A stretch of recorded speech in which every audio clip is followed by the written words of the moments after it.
mesa e tan pronto estea perfectamente...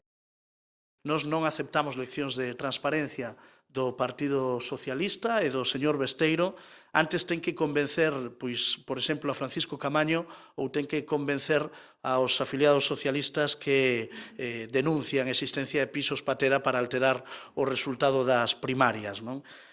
Polo tanto, nos estamos satisfeitos co esforzo de transparencia que fai o goberno do Partido Popular, co esforzo que fai tamén o Partido Popular no Parlamento de Galicia.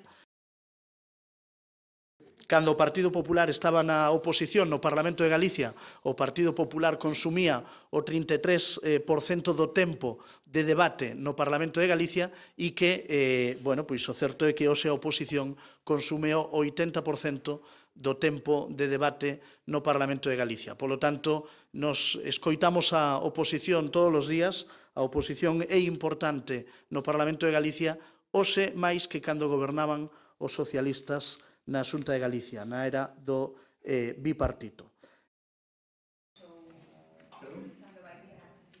Está previsto a visita de la...